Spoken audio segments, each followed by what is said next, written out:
One border, two nations, a shared past, and a separate future.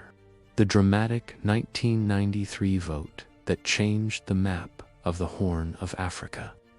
This is Eritrea's independence story. Welcome back to Tales of Ethiopia. Today, we delve into a pivotal and often complex chapter in our history. The journey of Eritrea to becoming an independent nation.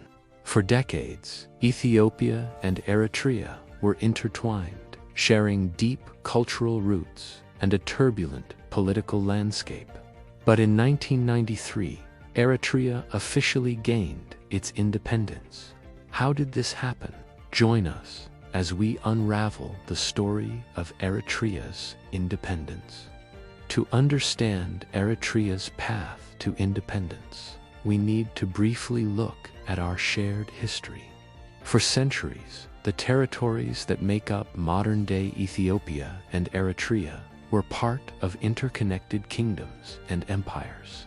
The Kingdom of Aksum, a powerful ancient civilization, encompassed much of this region, leaving behind a legacy of shared culture, language, like Tigrinya, and even the Ethiopian Orthodox Tewahedo Church.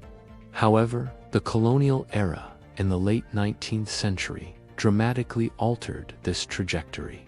While Ethiopia successfully resisted European colonization, Italy managed to establish a colony along the Red Sea coast, which they named Eritrea, derived from the ancient Greek name for the Red Sea. This marked the beginning of a separate political identity for the Eritrean region, even though deep cultural and social ties with Ethiopia remained strong. Following World War II, the fate of Eritrea became a subject of international debate. After a period under British administration, the United Nations decided in 1950 to federate Eritrea with Ethiopia. This was a compromise, aiming to balance Eritrea's aspirations for self-determination with Ethiopia's historical claims and strategic interests. The federation, however, was far from a harmonious union.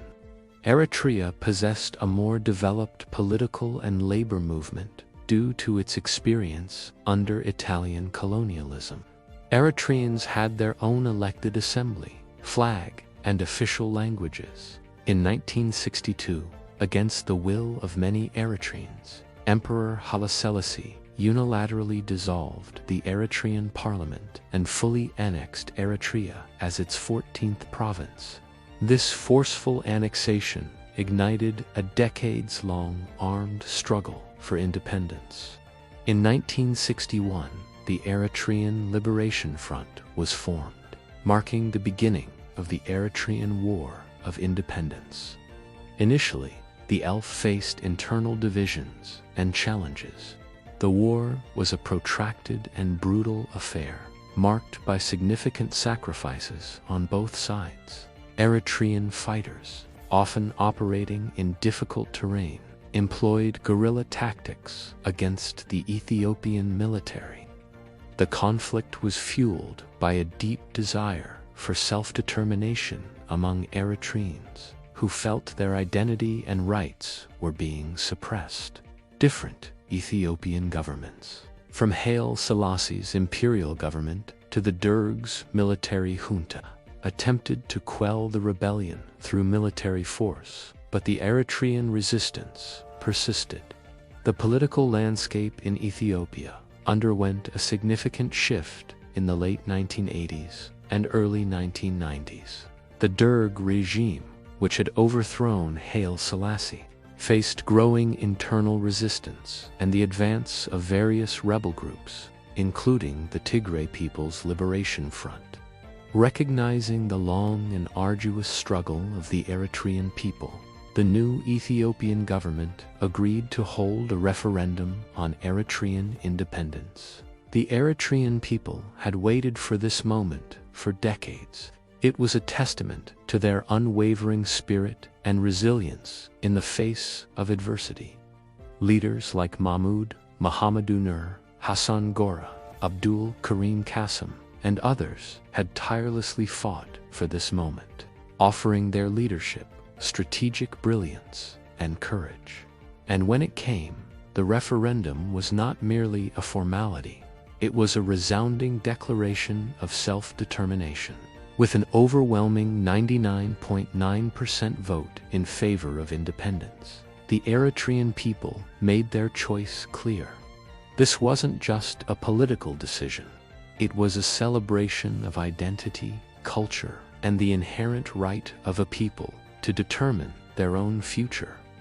On May 24, 1993, the world witnessed the birth of the state of Eritrea. The journey from a colony to a nation had come full circle, but the road ahead was filled with challenges and opportunities. Eritrea's independence was a momentous occasion for the Eritrean people and a significant turning point in the history of the Horn of Africa. However, the initial period of amity between Ethiopia and Eritrea was unfortunately short.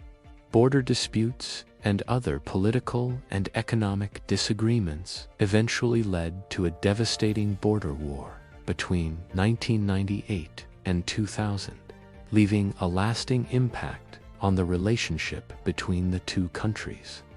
Despite the tumultuous journey, Eritrea's story serves as a beacon of hope and inspiration. The spirit of independence lives on, and as Eritrea continues to navigate the complexities of the modern world, its story remains a potent reminder of the power of resilience, unity, and the unbreakable bonds of a nation forged in the fires of struggle. Afwerki, a prominent leader of the EPLF during the struggle, played a pivotal role in shaping Eritrea's path to independence. His leadership, ideology, and policies have been central to understanding Eritrea's trajectory. Supporters highlight his commitment to national development, social welfare, and non-alignment in foreign policy. They argue that his leadership has ensured Eritrea's sovereignty and protected its hard-won independence. Critics, on the other hand, contend that Afwerki's policies have resulted in authoritarianism, human rights abuses, and economic stagnation. They point to restrictions on civil liberties, media freedom, and the right to free movement as evidence of Eritrea's authoritarian nature. Nonetheless, Afwerki remains a towering figure in Eritrean politics, and his impact on the nation's history is undeniable. The path to independence was fraught with challenges, including ongoing border disputes with Ethiopia and regional conflicts. Despite these obstacles, Eritrea has maintained its independence and has forged diplomatic ties with various nations, promoting non-alignment and peace in the Horn of Africa. In recent years, Eritrea has taken steps towards political reform. These developments offer a glimmer of hope for a more open and democratic Eritrea in the future. Nevertheless, the country continues to face criticism over its human rights record and its opaque governance. International organizations have raised concerns about arbitrary detentions, forced labor, and restrictions on fundamental freedoms. Eritrea's economy, primarily based on agriculture, industry, and fishing, has also faced challenges, including high unemployment and limited economic opportunities. While the country has made efforts to diversify its economy, it remains heavily reliant on remittances from its diaspora population. Nonetheless, Eritrea's rich history, vibrant culture, and strategic location continue to shape its trajectory. Its historic ties with Ethiopia, its shared Orthodox Christian heritage, and its proximity to the Red Sea make it a pivotal player in the region. As Eritrea navigates the complexities of the 21st century, its story serves as a reminder of the enduring human spirit, a testament to the pursuit of freedom and the relentless quest for self-determination. And on that note, we bring this episode of Tales of Ethiopia to a close. We hope you found this journey through Eritrea's path to independence insightful and engaging. If you enjoyed this episode, please don't forget to hit that like button, share it with your friends, and leave us a comment. Your feedback means the world to us and keeps us motivated to create more captivating content.